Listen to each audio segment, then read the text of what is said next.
Hey creators, welcome back to another video of our Adobe Premiere Pro basic learning episodes. In this video, I'll show you how you can cut, trim and arrangement clips on the timeline in Adobe Premiere Pro.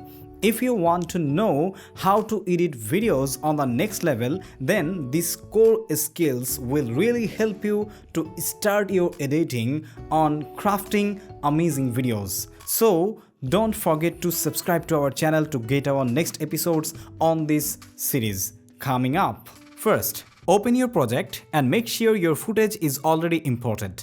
If you are unsure how to do this, check out my previous video on importing and organizing footage. Now, drag your clips from the media bin to the timeline.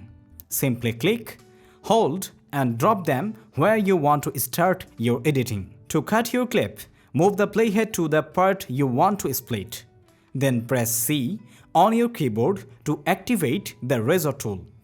And click on the timeline where you want to the cut. Now press B to switch back to the selection tool and separate the clips. To trim a clip, hover your mouse over the beginning or end of a clip until the trim icon appears. Then click and drag to adjust the length of the clip. To arrange clips on the timeline, simply click and drag the clip to a new position. You can snap clips into place by enabling the snap tool with the S key on your keyboard. And that's it. Cutting, trimming and arranging clips is the foundation of video editing in Adobe Premiere Pro. Practice these steps and you will be editing like a pro.